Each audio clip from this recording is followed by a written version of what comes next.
So welcome to my channel today. Today we have Mr. Vishal Batra as a guest on our channel. He is the retail business head North for ICICI Bank, and he also happens to be the younger twin of the late highest gallantry award winner, late Paramveer Chakra awardee, Captain Vikram Batra. Captain Vikram Batra was awarded India's highest and the most prestigious award for valor for his actions during 1999 Kargil War. He was often referred to as Shershah in the intercepted messages of the Pakistan Army. On July 26, 1999, the Indian Armed Forces won a gritty and decisive war against Pakistan. In the ferocious battle, many young soldiers laid down their lives defending their nation on the inhospitable battlefield of Kargil. It's been more than 20 years since, but the unparalleled courage and the sacrifice of the Kargil heroes is still etched in the collective memory of the country.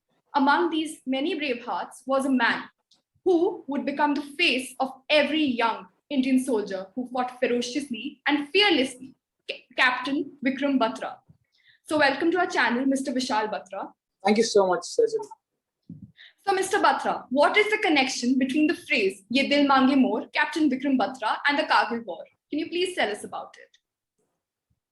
So let me take you back to 99 when India fought a war, you can say, with Pakistan. And this is, of course, Kargil War because it was fought in the insurmountable peaks of Dras and Kargil. And what happens when you typically in a war and you go for an ambush or you go for an attack to capture or recapture a strategic hill, that's a task which is given to an army officer, right? And then, of course, there's a code name is also which is given. So primarily what happens is that you're supposed to decide a code for yourself. And when Vikram was sent to point 5140 on 19th of June 99. That was the first mission what Vikram took along with one of his fellow soldiers, Captain Jamwal. And Vikram promised his commanding officer, then Lieutenant Colonel, but now Lieutenant General Y.K. Joshi, who also is another army commander, that on 20th of morning, June 99, they'll have a cup of tea together at point 5140. And when he got the success and he hoisted the tricolor, he radioed the message, Ye Dil Mange More. That was a success signal telling the entire world and the army that, of course, the peak has been recaptured and the Indian tricolor has been hoisted back onto the peak. So you and your brother, Captain Vikram Batra, were twins. What's the most fond childhood memory of your brother you have? And have you ever got into trouble because of your sibling or vice versa? Yeah. So see, I have a lot of memories, and to be very honest, I don't think Vikram has ever gone out of my mind because, as you mentioned, we were identical siblings, and Vikram was elder to me just by 14 minutes, right? So our childhood was full of laughter and pranks, and we used to play a lot around with each other. And there are a lot of memories, but one fond memory is I want to share with you that we both brothers represented our school in All India Nationals in table tennis. We won the state level championship, we won the district level championships, and when we were studying in Kendra Vidyalaya Palampur, so Vikram was champion for 4 consecutive years, and we were in class 12. And that was the time when Vikram wanted to create a record in the school by being a champion for 5 consecutive years. And we had a very dear friend, his name is Sunny. And me, Vikram and Sunny, we used to be generally among the top 3 in the state ranking and the district level championships. And Sunny challenged Vikram that this time Vikram not going to let you win. And unfortunately, what happened, me and Vikram ended up clashing in the semi-finals, and I was in a better form. Though Vikram was already a champion, he was a champion for 4 years. And since Sunny had challenged him, so Vikram came to me and said, Vishal, you'll have to lose this match to me. And I lost that match to Vikram. But I knew Vikram was a champion from the day one. And what happened in the final match when Vikram and Sunny were playing, and since it was a 12th class, it was in a passing out year for both of us in 91, 92. And Vikram and Sunny both were 2 games equal. And in the last game, which was the best of 5 match, in the 5th game, the score was 15-all for both of them. And Sunny took the 7 points straight. Basically what happens is in a table tennis, it's a difference of 2 when you win. And from 15 on, Sunny took 5 points in a trot, and Sunny was 20 and Vikram was 15. And I went to the table to Vikram, and Vikram, if you lose this match, you're going to have it from me because I lost the match to you because you wanted to be a champion for 5 years. And you won't believe it, Vikram took 7 points in a trot. That's great. And Vikram became the champion. I think that's the most fondest memory I have. Well, there are a lot of memories, but that memory is so alive in my mind that I can still go back to my childhood and recall that of the memory, right? Coming down to the second part of your question, that anytime when we could really get into a trouble, of course, it happened a lot of times in our classes where I used to get beaten by him because he used to get beaten by me because one of us has not done the homework. But one again, memory which is very alive in my life is that we both were also, nationals in karate. I was a brown belt and Vikram was a green belt. And that was the only academy where I was senior to Vikram in terms of a game. And we were doing a school demonstration. We were in class 11th, and since we were doing a Japanese technique, right, it's called as Gojuru. So to our coach we call as Sampai, and when we were giving a demonstration, so my Sampai asked Vishal, "Can you go and get 3 pieces of bricks?" Now, since I was a brown belt, Vikram was a green belt, and Vikram was junior to me in the academy, I told Vikram, "Arey, please jana, jaake 3 bricks nikal kar le aa." And Vikram said, "You go and get it yourself," because we were brothers, right? He said in lighter mode. So I thought, okay, I'll go and I'll pick up 3 bricks. I went to the school fence, broke 3. I took off 3 pieces of bricks and got. And from a little distance, the Sampai saw it, and he got very furious that you guys are in the school and you're breaking the discipline. And he slapped Vikram. I thought, and he said, "Sampai, what happened?" He said, "Yeah, you were in the school for a demonstration and you're breaking the discipline." He said, "Sampai, I didn't do it. It's Vishal who's doing it." So that's one of the very funniest things that has happened. But of course, we had a lot many in our classes, and all these are very loving memories for me. That is great.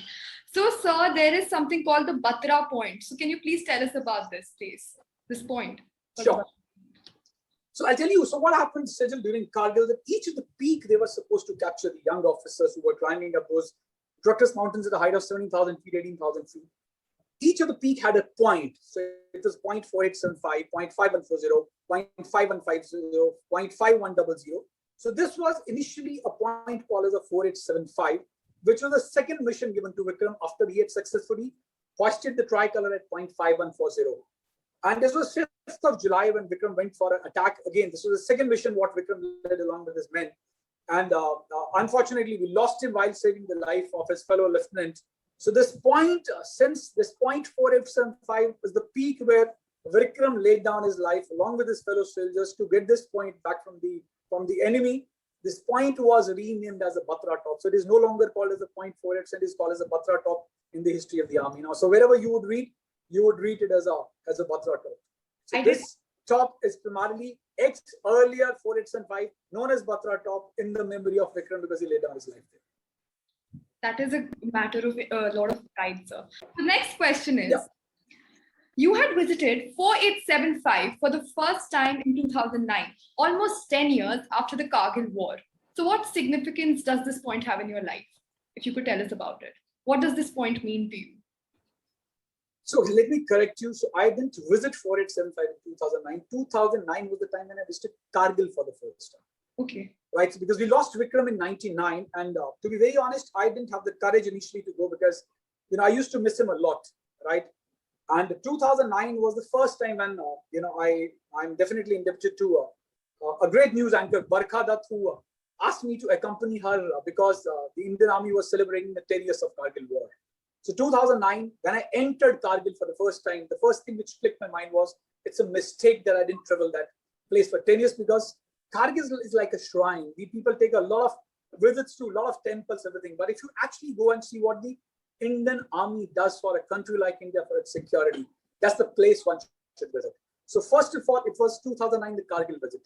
Now, coming down to the second point, I definitely visited Batra Top, I would say rather, or a 0.4875, which I visited in 2019. That was my dream. And of course, I am indebted to the Indian Army, to the Ministry of Defense, because as a civilian, I was not supposed to travel, but I got a permission from the Army Chief Staff, the Chief of the Army Staff, then General Rawat, right, who happens to be the Chief of the Defense Staff now through the Ministry of Defense. And I climbed the peak on 7th of July, 2019, which also happens to be the martyrdom day of Vikram when we lost Vikram 20 years back, right? So that was a dream come true for me. And let me tell you, when I actually stepped, onto the Batra Top, the 4875, I could actually see that each of these soldiers, right from Vikram, Vijan Thapar, Anuj Nayyar, the other war veterans, they still command those peaks. While these people are physically not there with us, but when you actually go down to these peaks, you can actually hear the echo of the war cries what these young soldiers used to make. So that's the sanctity of that place. And to me, it was all about paying a tribute to Vikram, paying a tribute to all the fellow soldiers who had laid down their life. Because 4875, now the Batra Top, was one of the most, I think, critical peaks which Indian Army had to regain. And thanks to the Vikram and all his men who actually hoisted the tricolor while we lost Vikram, but we had the peak with us. So, Captain Vikram Batra was quite popular among his peers and colleagues. Can you tell us something about him? So like Vikram was a very loving, a very caring, and a very jovial personality, right? Who always had one motto in life, trust me, and that was live life king size. And he was a very friendly by nature, and right from his childhood, he believed in leading from the front. And the one trait which I really appreciate, not that he was my sibling, of course, but he was a soldier to us as well. He was very helpful by nature, very helpful. And any of his peers, any of his colleagues, any of his fellow soldiers, any of his friends, even when we were in the school or college, they could really fall back upon him for anything and everything, because people knew it in case something happens to us. Vikram is there by our side, right? And that's what he showed when he went for a war. And people used to swear by his name that in case Vikram is leading the attack, because he used to lead from the front, he used to make it a point that I'm walking in the front and my fellow soldiers will be behind me. And that's, I think, really made him very popular among his peers in the forces, and of course among all his friends he was in school and college. That is the true quality of a leader, like a leader who always leads from the front. Yes.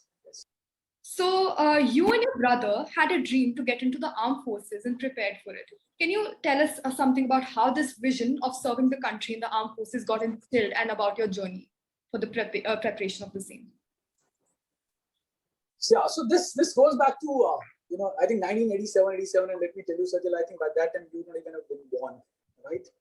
There used to be a very famous serial, Paramveer Chakra, right? And it used to get telecasted every Sunday morning, 9 o'clock, and we never had a TV back home then. And we used to go and watch this serial in one of our neighbors' place. And that's the time in 86, 87 when my passion started, that, oh, what an army life, what these gallantry awards are, what this bravery is all about. That was the first signal which came to us when we actually thought of joining the army. A second was, in class 8, we got into Kendra Vidyalaya in Palampur, which is my hometown. And Kendra Vidyalaya Palampur was in the center of the army cantonment, right? It used to be a brigade during those days. Now, of course, it's a division. It used to be 87 Mount Brigade. And fortunately, when we got into class 8 in the Kendra Vidyalaya, all our school friends, buddies, everybody was a son of an army officer. Somebody was a son of a brigadier, somebody was a son of a colonel. So we ended up seeing only the green uniform, nothing else. It's only olive green, nothing else. The combat olive green. And of course, when we got mixed up with these people, we started liking the quality of the life what an army gives. And that's where our passion started, and we got into the preparation in a very early stage. And me and Vikram ended up attending our first SSB together. While Vikram made it, I thrice not recommended by the board. I always end up saying the army never wanted a second Vikram Batra. That's what I said, because one Vikram was enough for them. And that's where Vikram ended up in army, and I ended up in a civil career, and became a banker as a profession. So how was your brother's training journey in the armed forces? Can you please tell us something about that? Yeah, I think only thing when he made it into the army, he knew this career has begun. But let me tell you, his preparation started almost in the graduation, because you have to be physically also fit. So what Vikram did, we were studying in DAV College in Chandigarh, and Vikram and we ended up joining the NCC to start with. I joined the Army wing, and Vikram joined the Air wing. And from there on, Vikram became an amazing cadet, and for 2 consecutive years, he was declared as the best cadet of Punjab Directorate, NCC Directorate. And in 1994, in fact, he also ended up representing the Punjab Directorate in the Republic Day Parade, because it's one of the most, I think, it's a dream for an NCC cadet to lead a contingent in the Republic Day Parade on 26th of January. So 1994, he led the Punjab Directorate of the Air Wing in the parade. And from there on, he ended up getting a C certificate. And then finally, when he got into the IMA, when he cleared his SSB, when he cleared his medical, the only sport he didn't know was the swimming. And Vikram knew that swimming is a compulsory sport. But his passion was so much that since he had a 3 months of a joining time, between the IMA joining in Dehradun, and then of course, when he got his results out, he ended up joining a swimming club, and he made it a point that he learned the swimming well. So that was the kind of a passion. So he made it a point that before he actually gets into the academy, he's physically fit, he knows all the tactics, and he learned everything, whatever he could do before he became a cadet. Can you tell us something about the background of the Kargil War and Captain Vikram Batra's story, please? So, see, Adilu, Kargil happened in a very different format, because initially people thought it was only an intrusion and infiltration by the terrorists. And then one unit the Jat regiment, if I remember it. To be very honest, I don't remember exactly, but I think it was 5 Jat regiment, which was on a recce there, and unfortunately, we ended up losing a very bright young guy, Lieutenant Saurabh Kalia, who along with this, 5 of his men was on a recce, and their body was badly mutilated and sent back to India. And that was the point of time when the Indian Army realized it is not an infiltration, but it is a full-fledged war, which got into a complete 2-month-long escalated battle between India and Pakistan, right? And Vikram was posted in Baramulla. That was first posting of Vikram, a place called Sopore, which is a part of district Baramulla in Jammu and Kashmir. And Vikram was already supposed to head towards a place called Shahjahanpur in UP. And if I remember, advance party had already gone. But since the Kargil had taken a full-fledged shape into a complete battlefield, the unit was asked to go down to Kargil and join the rest of the army there. And there, of course, he was there for almost close to 55 to 60 days. And as I mentioned in the start of my discussion, that point 5140 was the first mission, which was given to Vikram on 19th of June and 19th of June 99 when they started climbing up. 20th of June, they had already captured the peak 1, which was 5140. They hoisted the tricolor, and he was already recommended for a Mahavir Chakra. And the second attack, of course, he went after almost doing a rest for 15 days. 26th of June, he came back to the ground, rested for 10 days, and on 5th of July, he went back up for the second mission, and that was the point 4875, now the Batra top, where while saving the life of one of his fellow officers, Lieutenant Naveen, he ended up in a hand-to-hand combat with some of the enemy guys, and we lost him, and he laid down their life. So that was the Vikram story. So Captain Vikram Batra was known as Shershah. What is the significance of this name? And also tell us about this challenge that the Pakistani army had given him regarding the very famous Indian actress, Madhuri Dixit. Can you please tell us something about that? Yeah. So Shershah, what happens, Sejal, is when you go up, you can't be called by your name. So each of the officer is given a code name so that even if you get intercepted, the enemy doesn't get to know your real name. So Shershah was the code name which was given to Vikram, so that whenever he's supposed to radio a message to his commanding officer, so it's Shershah, right? And what happened is that during the first mission of 5140, when Vikram was going up and his radioed message was intercepted by the enemy, and the enemy challenged him, "Hey Shershah, you come up, don't come up or you'll have a tough time." And at that point of time, Vikram thought, why a Pakistani could challenge us? And Vikram replied him back that we will see in the next 1 hour who stays on the top. And he made it a point that within a few hours, they annihilated the entire enemy, and they hoisted the tricolor. And why he was called as a Shershah, I'll tell you why. Because one, as I mentioned earlier, he always used to lead from the front, right? People had so much confidence in him that during the first mission at 5140, not many people know it, Sejal, but let me tell you, he went up with the 6 men and he came back with the 6 men. Not even a single casualty. And I still remember when he was interviewed by the media at that point of time, and somebody was asking him, one of the journalists was asking him, "Vikrams, what was your success?" He said, "My success was that I didn't lose a single guy. I came back with all my 6 people," right? So people knew, his fellow soldiers knew that if Vikram is in the front, he will not let any one of us die, right? So I think that was the kind of the bravery what Vikram had. And we never thought that he would become such a die-hard, lion, in the battlefield, right?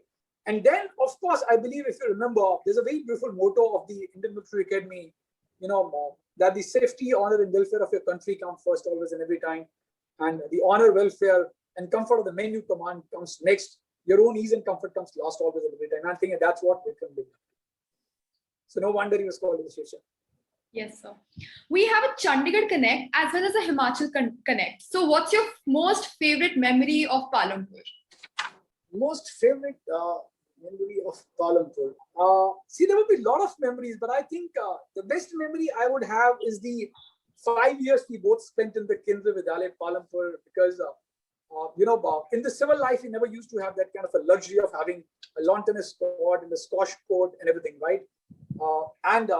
We both were very keen table tennis players, and we won quite a lot, district level championship, state level championship. I think one of the fondest memory I would say to me in Palampur is winning all the championships in table tennis, from where we went on to represent our school in the All India Nationals just at the age of 14.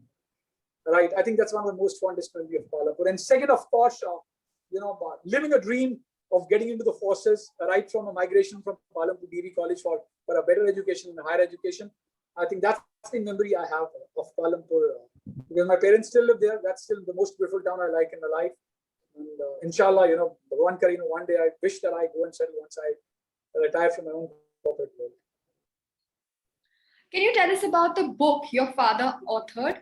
The book's called Paramveer Vikram Batra, the Shershah of Kargil. Your father remembers. Can you please tell us something about this book? So I tell you, it's very difficult for a father to lose a young son, right? And primarily, Dad wanted to write a book all about the memory of Vikram, right? Detailing all part of his journey, right from a son to a student to a collegiate, and then the Shershah of Kargil. So it's depicted all his emotions about his bravery, about his childhood memories, his being a loving son. And that's what I think Dad wanted to pay a tribute to him. And that's the reason the Dad chose to write a book on him. Can you tell us something about the letters you wrote to your brother or received from him? So yes, I did write. So let me tell you, it's a very beautiful thing I can share. I was posted in Delhi. I used to work for Tata Finance Limited. I was an executive trainee there. And Vikram was writing me a lot of letters, and I was receiving them in my sister's place because my sister's married in Delhi. And I was not responding back because I thought Vikram will not receive my letter because he's fighting a war in the battlefield. So he had written first letter, I didn't reply. The second letter, I didn't reply. When he wrote a third letter, and he had written specifically that Kush, our nicknames were Love and Kush, and Kush's name was Love. That Kush, why don't you write me back? Don't be under the impression that I don't receive my letters. And I ended up writing a letter to him. And that letter, I received on 2nd of July, Sajal. He wrote it on 2nd of July. I got it on 3rd of July. You can actually think of it, how fast the delivery was, right? And 3rd midnight, 3rd of July, 1999, I wrote a letter back to him. And I posted it in the early morning wee hours of 4th July at the Golda Khana in New Delhi, right? And 7th July, we got the news that Vikram is no longer there with us. I really cried that, one letter I wrote to him, he wouldn't even have got that letter. And you won't believe it. He got that letter. 5th of July, he responded me back on the letter which I wrote to him. But I got that letter, of course, after we had lost him and after I rejoined my office where the letter was written to me in my office address. And I was very happy. And the first line stated, "Dear Kush, amazing to receive a letter." Right? So a letter written on 2nd of July. I replied back on 3rd of July. He got it on 4th of July. He writes back on 5th of July. And one thing which I remember he had written very clearly in the letters were, one, the life is a total risk. Take care of mom and dad because anything can happen here. Second thing, the Indian Army is doing a fantastic job and we are really defeating the Pakistanis hard. Right? So don't even worry for us. Third, he had been very professional that he never wrote the location from where he was writing because he used to say that I can't write to the name of the location because of the security reason. That also meant that he was showing his complete professionalism while he was at the battlefield. So these were some of the things. And finally, he had written that take care of yourself. And anyhow, he was interviewed by a lot of media and a magazine. He was so confident of coming back that he had written in last letter that you would have seen my interviews in the media. Please keep a copy of them because I would love to see them when I'm back. So these are some of the things which he used to write in his letters. The sibling bond is one of the greatest and the most deepest bond. If you could give one message to your brother, what would it be? I will only say that, while my hairs have turned gray, Vikram is as youthful as 24. And he continues to live in the hearts of millions of Indians. So Vikram, you're still alive. While you're physically not around with us, but you still rule the nation. And we all are very, very proud as a country and grateful for the sacrifice. What is one leadership lesson that our viewers can take back from the story of Captain Vikram Batra? I'm sure it depends on an individual to pick up the leadership traits from every individual you come across. But I would put it in my own life. I think in case the viewers can take a cue out of that is the commitment towards the profession. That he was very committed to his profession when he used to be in the school and college. He was very committed to the sports he used to play. He was very committed to his friends and when he joined the forces. He was very, very committed to his fellow men. So I think commitment is one word which I'll pick up from his leadership. No matter what you do in life, is one of the most important traits of leadership. It is, and it is a very big, key for leadership as well as being successful. Also, as the retail head for ICICI, you head a network of a big, around 800 plus branches and 8,000 people plus. As a leader, what is your leadership mantra and how do you ensure that the team is motivated and ensure that there's efficiency in the process? So to me, Sejal, leadership is all situational. You can't be a static leader in all the situations. That's what I fundamental belief I have, because not 2 days are alike. Every day you have to act in a different fashion. The challenge or the problem what you face as a leader is different on different days. So one, it is situational. And coming down to your second question, when you manage a large set of team, how do you really motivate people is that you have to be inspirational and you have to be accessible to your team members. You can't be saying that you're sitting on a high position and you are inaccessible to people, right? So to me, accessibility is very, very important for any leader. And finally, to keep on your people, to keep your people getting motivated, I think it's a lot to do by empowering your people. If you empower your people, they'll feel motivated, right? That's another trait what I really believe in. And to me, very important to keep the people going in their day-to-day life is that you have to keep all the channels of communication open. So communication, when you manage a large set of team, is one of the most important traits what a leadership needs. So these are some of the leadership traits what I believe it's situational. It is to do with accessibility. It's to do with a lot of inspiration what you can give to the people. It is to do with empowering the people and a clear line of communication. Can you tell us something about your life in the corporate world? And if you could just sum up your journey in a few words, how would you describe it?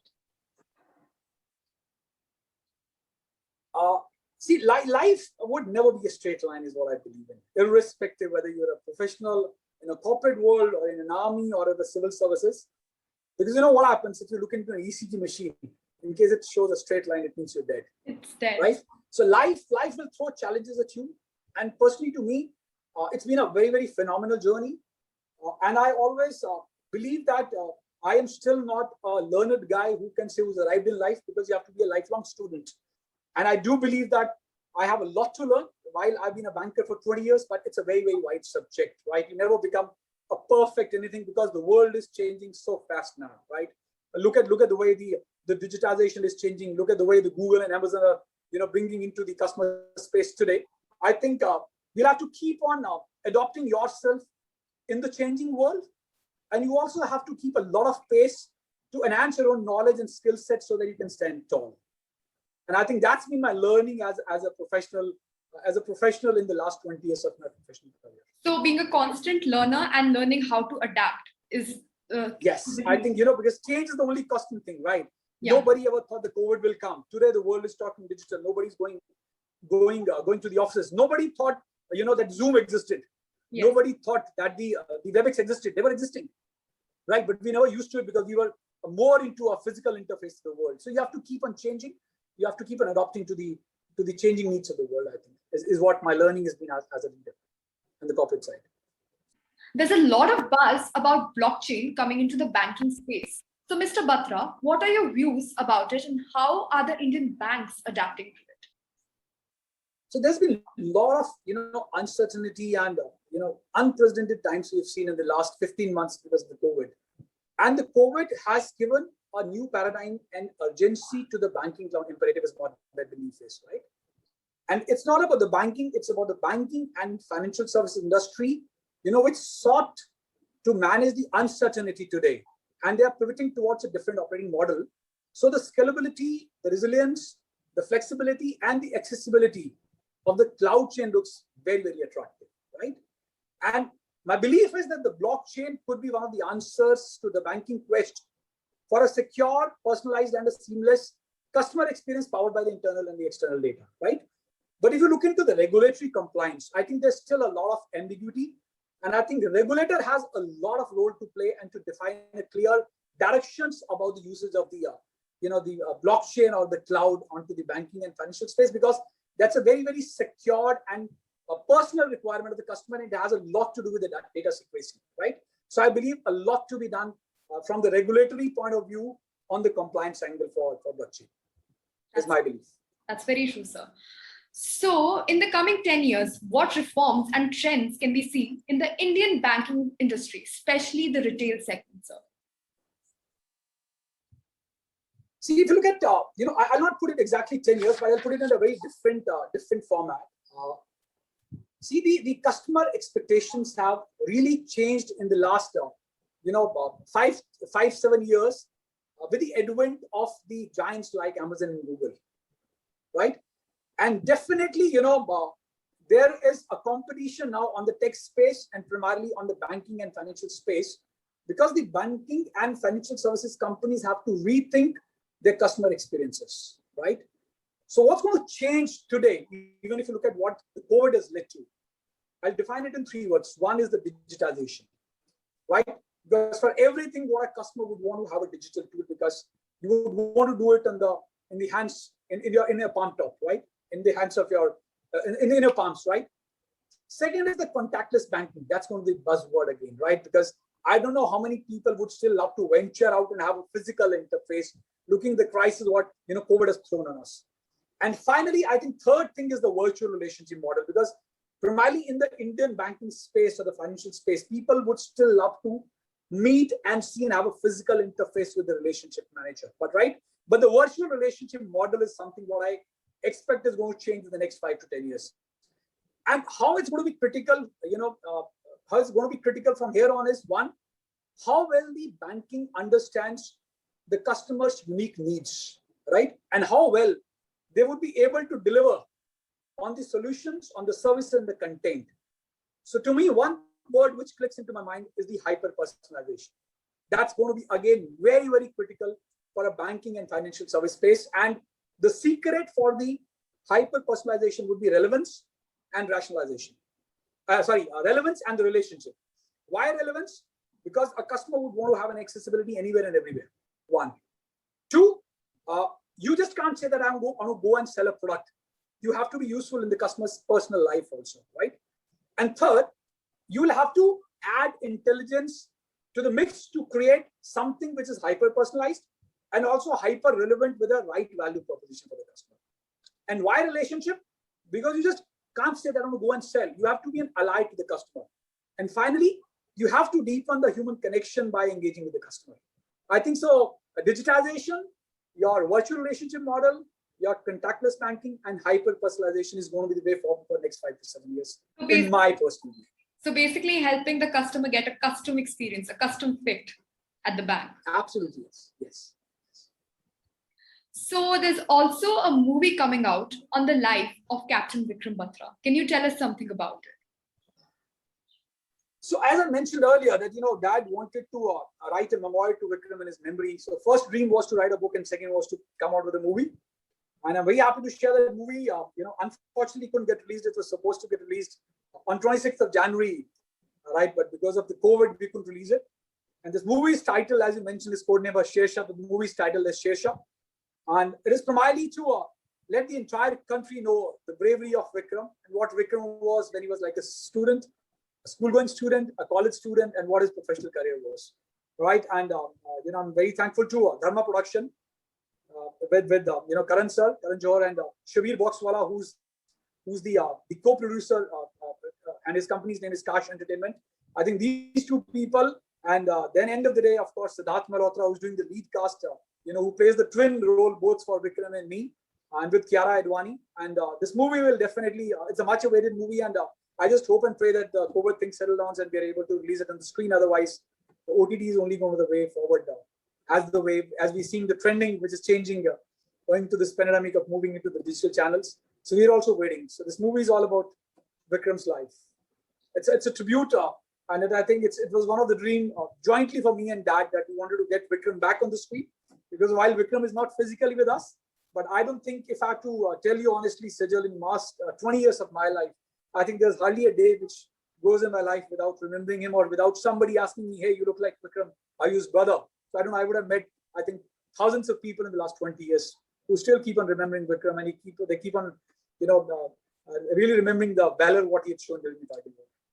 So this movie will help millions of Indians get to know more about the life of Captain Vikram Batra and get inspired. And here we conclude our interview. Thank you so much, Mr. Vishal Batra, for telling us more about the life of Captain Vikram Batra, and also sharing information with our audience about the Indian retail banking space. Thank you. Would there be any message that you would like to share with our audience, sir? Thank you so much for very patient listening, and thank you so much, Sajid, for hosting me. Thank you so much. Thank you for being a part of our show.